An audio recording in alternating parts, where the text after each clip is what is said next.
Now, I've been away for the last couple of weeks and I've come back to find that the private lives of MPs are now the business of everybody.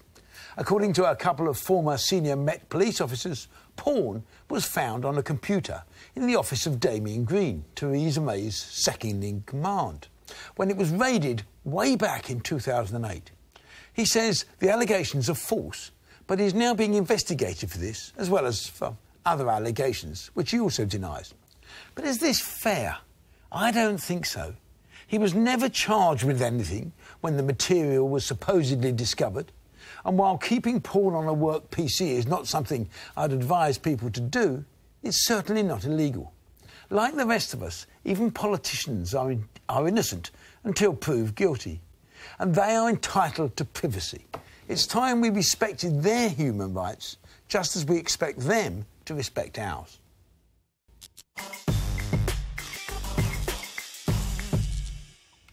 Greg, I agree with you. I mean, I think what we're seeing now is a presumption of guilty until proven innocence, which is completely the wrong way around. I think that the Damian Green saga of his porn allegedly found on his work computer is a really low point in our public life. What we're seeing now is people have a public life. They must be allowed to have a private life. If they're not allowed to have a private life, they will end up having a secret life, which then, of course, leaves them hostages to fortune to the tabloid press. I mean, Damian Green has been condemned. You know, what happens in the investigation into Kate Mulvey? No, she has to explain who Kate Mulvey is. Kate Mulvey is the girl who has said that she was sexually pestered by Damian Green. He was a friend of her family. She says that they were out one day and he touched her knee. The quote was so brief it was almost deniable. That's how bad this was. She says she was aware he was sexually interested in her, although she has never been able to provide. He's denied that as well. She has never been able to provide a scrap of evidence of any of this thing. No text, no nothing. And yet he has been. MPs this week were asking for him to stand down. Why should he stand down? She has condemned him. She has actually she's smeared him without any case against him, which I find astonishing. And we need to actually at this point we need to hear from Damian Green in response to this. It's absolutely and completely untrue that I've ever made any sexual advances on Miss Maltby. The text I sent after she appeared in a newspaper article was sent in that spirit, as two friends agreeing to meet for a regular catch-up, and nothing more. This untrue allegation has come as a complete shock and is deeply hurtful, especially from someone that I considered a personal friend. Are parliamentarians entitled to a completely private life, or as public figures, should they adhere to higher standards than the rest of us? So, again, there are the Nolan principles, where anyone in public service has to adhere to those principles.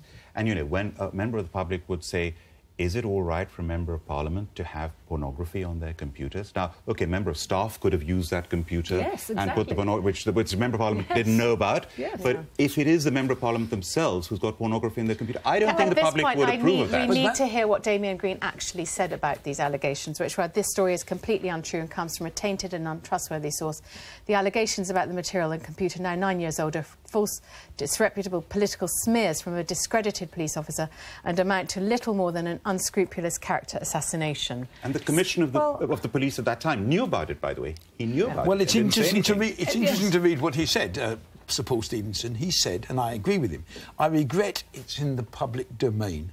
There was no criminality involved, there were no victims, there was no vulnerability, and it was not a matter of extraordinary public interest. Now, that's what he said of it. Now, the person I think who should be asked a lot of questions is Bob Quick, who was the senior policeman who put it. Why? I mean, if you've been a lawyer and done that, you'd be out of the profession. Was this what do you think, because, Michelle? Well, I think that you're all kind of slightly missing the point. And you make me laugh because you've just referred about human rights in the context of watching porn and stuff. You shouldn't be watching porn in your office. It's bizarre. If you can't wait till you get home to watch your porn, you've got an issue, point one. And point two, it's gross misconduct, even by the parliamentary standards, to view obscene material on computers in your office belonging to your employer. It's wrong. You would fire someone for that, I'm sure, if you define it as gross misconduct. It depends what your rules are, but it depends also... Any organisation would not think that's allowed. No, but any organisation... But there are hundreds of thousands of searches for porn in the Palace of Westminster. We must just say that Bob Quick has denied being the source of the leak of the accusations against Damian Green. Just to put some context in this, this, by the way. A Freedom of Information request showed there was over 250,000 searches for porn stuff conducted from within the Houses of Parliament, so using that network. Now, again, it may not necessarily be parliamentarians themselves that do that. So it shouldn't be anyone. I agree with that, but I'm saying that one's got to be very careful here to accuse the actual parliamentarian of it when it could be a researcher, it could be any other employee as well. And that also, by the way, should not be condoned. Porn at work that should not be condoned at all. It is weird, and it's not nice, and I don't want to be around guys who do, but the fact of the matter is it's not illegal, and it shouldn't be a sacking matter. It should be a sacking matter. I think it's more a moral issue. Surely that's up to the organisation. Yes, it is. I mean, if you've ever run organisations, I mean, the one thing you have is if a complaint is made, you have a process, and you have to go through. So you don't mind Dave, the office manager, watching porn? You wouldn't sack him? No, I didn't say that. What I said is you have to go through a process and do it properly, and you have to be fair. And in what's happening to MPs at the moment is not fair. But, Greg, we're sort of equating having the right to a private life to the right to watching porn at work, and they're two different things. I mean, porn at work is this sort of sleazy activity. We've been vouched for it doesn't happen. But do MPs actually have the right to live the lives without any public scrutiny? I once bought a company in America where a hooker used to turn up every afternoon, and the person used to pull the drawers down and would have sex in the office. Now, please tell me you sacked them for that. No. Luckily, they weren't there by the time we bought the company. Oh, right. It had gone. I think we might have sacked them. Good, I hope so. Bring your hooker to work day. Bring your hooker to work day. The truth is, strange things happen as long as you behave fairly to people. But defining gross misconduct and then following that process is fair. And they define gross misconduct as, if you're looking at obscene material, it is gross misconduct. Well, is it? That's the interesting discussion. According to them, hang on, according to them, and I can give you an actual quote, it says, the House of Commons Staff Handbook says, gross misconduct where summary dismissal may be appropriate might include the circulation or retrieval of obscene material or the visiting of websites which contain such material. Well, first of all, MPs are not staff. Well, you have to understand, it's a different relationship, but I'm not defending it. All I'm saying is, I mean, I went away and there was a whole thing. I've been away in Africa for 2 weeks. There was a whole thing going on about the film industry. I come back and the whole thing's been turned on to politics, as we always do in this country. We always turn it on to the trivia of politics as opposed to carrying on where it started, which is about Harvey Weinstein. Suddenly, Harvey Weinstein's become all about a few Tory or Labour MPs, and some of them have been unfairly treated. Now, they might be guilty. They might be guilty, but they've been unfairly treated.